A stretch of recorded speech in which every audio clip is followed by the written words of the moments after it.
Hey guys, so I'm sure you've all heard about this that Trump wants to stay in Afghanistan. Essentially, he wants to increase the forces. He wants to essentially restart and just keep doing a lot of what Obama was doing in the Middle East. You know, granted, he's doing a few things differently. He's giving the military a little bit more control over what they do, etc.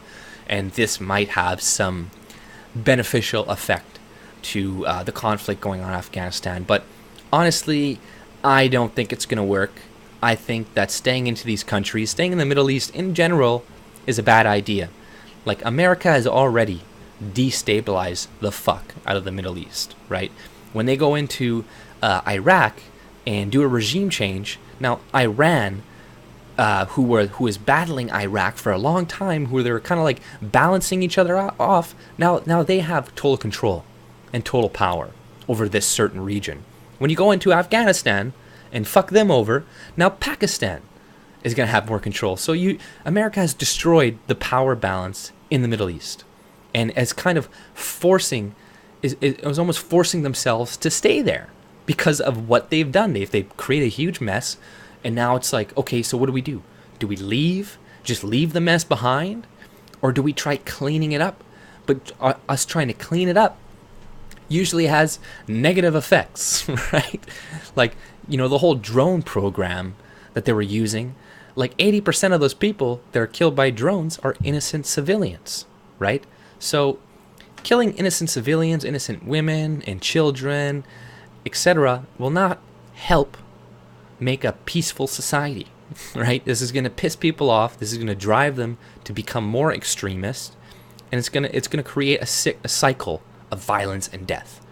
So, I really disagree with Trump on this, on Afghanistan. Like, they've already lost thousands of lives on both sides, way more in Afghanistan, way more innocent people in Afghanistan, and they've lost soldiers, American soldiers, but like, so many innocent lives, so much money has been spent for this. And who is it really benefiting? Like, America has just lost money. Although there are a lot of poppy fields there, and a lot of, pretty much there's a huge poppy field that they're protecting. Like, the largest supply of opium in the world is in, like, Afghanistan. So clearly, who's paying, who's lobbying to the American military to protect this? It's probably drug companies. So this is another example of big government and how it's very detrimental to people, because, what are these wars being fought over, right? There's something like more than $1 trillion worth of rare minerals in Afghanistan, right? And who do you think is going to get this? Do you think the average citizen of America is going to get enriched when they take all these poppy fields and all these minerals? It's like, no. This is going to go to people who have lobbied to the government. It's going to go to rich, corporations, etc. Like, it's not going to go back to the people. So this is a net negative for everybody except for a very few people going into wars generally. And all they're doing is, yes, like I said before, like destabilizing the power balance in the Middle East, and they're ensuring that they have to stay there, essentially. And yeah, like, all it's going to do is waste more money. It's going to create more extremists, and it's not going to have any beneficial effect. Now, I'm not a war strategist. I don't know what the fuck the strategy is going on. Maybe they have a plan and it's gonna work or something, but I don't know. It just sounds like a lot of the same to me, right? And that disappoints me, because I was hoping Trump would be a lot more against certain conflicts. Now, I'm not a pacifist. I don't think you should never get into any war whatsoever. North Korea is a little different, kind of a different issue, but when it comes to the Middle East, America needs to stay the fuck out. You need to pull that bandage off, get the fuck out, and don't even stay to try to, like, I don't know, if anything, try to send money to people so they can do it, try to fix it themselves, but don't stay there anymore, right?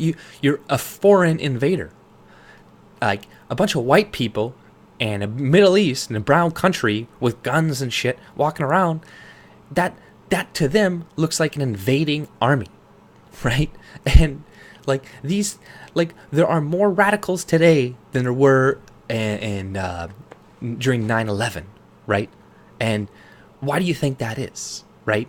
Obviously, it has to do with Islam and the belief of Islam and imams and getting more radical and stuff like that. But it also has to do with killing a bunch of innocent brown Muslims, women and children, men that have nothing to do with conflict, that don't want to hurt anybody, and then they're just getting blown up to smithereens for no reason. And then a relative sees that, and what do you think? How do you think they're going to react? You know, you just killed my mom, my dad, my brother, my sister, my child.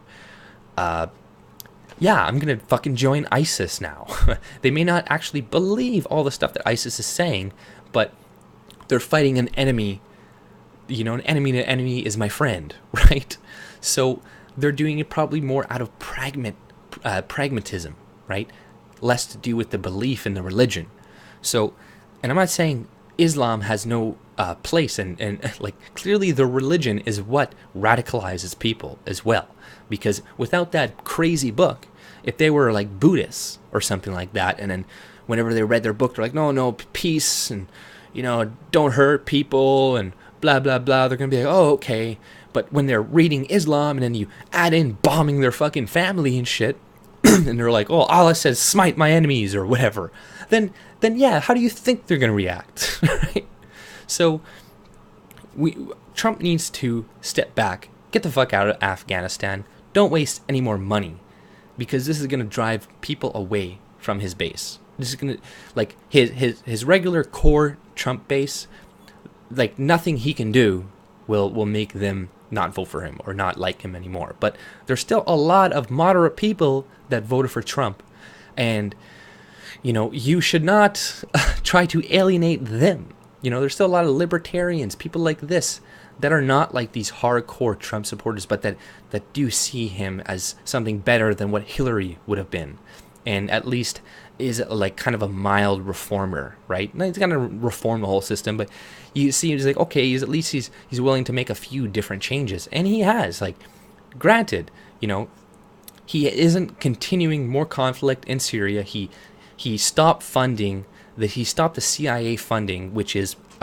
propping up terrorists in other countries, and is like you know, training the Taliban. So that's good. You know, there's a few good things he's done, but some of the conflicts in Afghanistan, when he shot those nukes in Syria, or not the nukes but the missiles, that was all kind of like, you know, not good shit. And like, I don't know, once Bannon left, it's kind of interesting that as soon as Bannon left, then it was like, he's like, okay, now we're going to go to Afghanistan, etc. So I don't know if Bannon was actually saying like to him, no, we shouldn't do this. And then once he's out McMaster and etc. are like, all right, now we need to go in here. And like, clearly Trump is able to listen to people at least and change his mind. Like, a lot of people are saying like, oh my God, he just does what he wants, blah, blah, blah. But he's consistently changed his position on a lot of fucking issues, or at least altered them slightly. So to say that he doesn't listen to anybody doesn't make a lot of sense, right? So, because he does change his positions, and people say that's flip-flopping, and to some degree it is, but when new information comes to you, you change your opinion, right? Especially if that new information is relevant. So yeah, so maybe he has a plan for Afghanistan to get people out, but I don't see it. I don't have much hope that it will, and I just see it continuing what's going on now, right? It's just, you know, it's just for money, it's just for resources, it's just for opium. And if you think about it, like, who's really telling the government to do this? Like, not telling them, but like kind of incentivizing them. When the government is huge, right, and you have control of the military, do all this shit, go invade other countries, and you have a huge government, you're going to have corporations, lobbyists come up to you and say like, hey, maybe you should invade this country because they have all these resources that are good for my computer parts that I can make, IBM or whatever. And then, like, look at all the opium fields that they're protecting Afghanistan. Like 80% of the opium comes from Afghanistan. So who do you think has an interest in that, right? Large pharmaceutical companies, maybe? So you think pharmaceutical companies probably like war? I'm sure they do, because they can get fucking really cheap resources through that way. So yeah, they're not in the Middle East to like help anybody. anything like that. It's all for resources, and it's all for money and greed. And yeah, that's what I have to say on the subject. If you like my content, subscribe and have a good day.